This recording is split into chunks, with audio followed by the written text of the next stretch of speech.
Lucio Fulci's Zombie is really often credited with being one of the best unofficial sequels.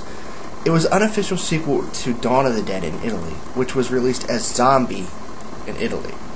Then Lucio Fulci, knowing that it was coming out, decided to release it under the name Zombie 2. However, in America, there was a few different titles. We had Zombie Flesh Eaters, and, well, just Zombie 2. So, to us, this was the very first zombie movie, and to others, this was Zombie 2.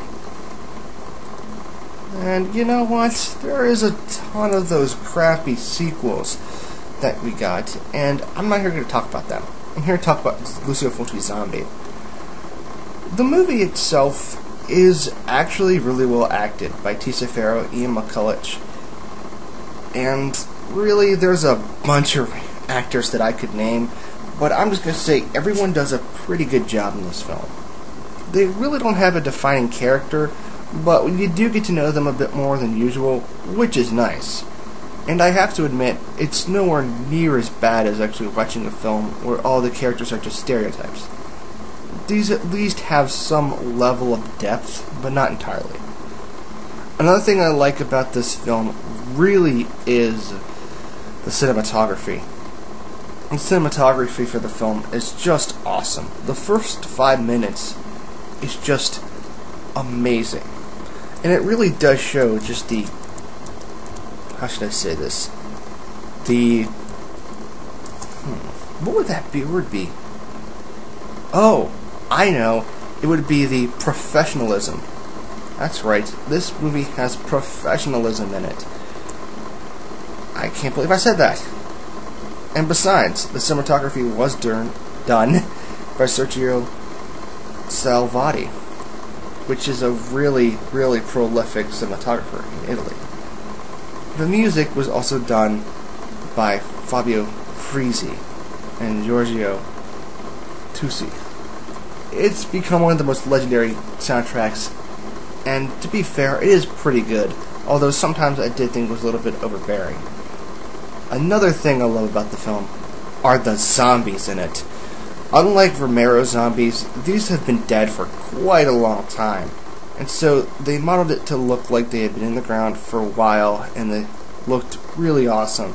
But the most famous one is definitely the worm-eyed zombie, which is usually seen on the front of a poster or the DVDs, and usually is one of those awesome,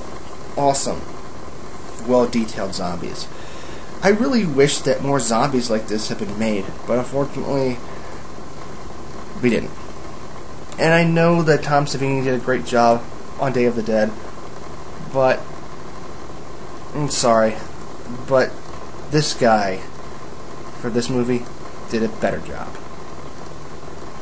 I got the Blue Underground 2-disc Ultimate Edition of Zombie, and it's a really awesome collection.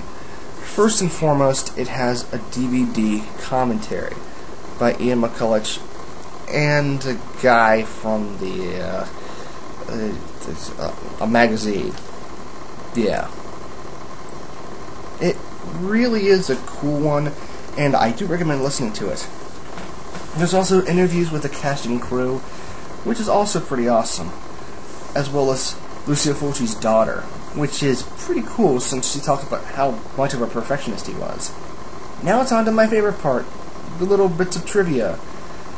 Ian McCulloch said during the commentary Lucio Fulci was a very angry man, much like Lucio Fulci's daughter said, and that his perfectionism was really, really getting in the way of a good film.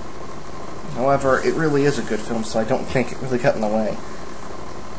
Another thing is, he had a problem with females in his movies. He often yelled and screamed at them, and usually that alienated them a lot.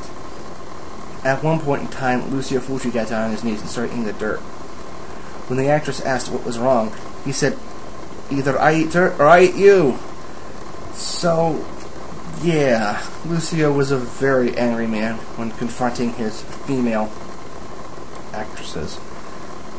Overall, Zombie is definitely one of my favorite films, and I do consider it to be an excellent B movie. Do I think more people should see it? Definitely. This film deserves a bigger and wider audience. And I think the reason why a lot of people don't think about this movie anymore is because of the fact there really isn't that much to talk about it. It's just the standard zombie films that a lot of people love. The isolation, the awesome zombies, the final fight, which is just too awesome to put into a review like this. And I have to admit it, I enjoy the hell out of it. I'm going to give Zombie an 8 out of 10.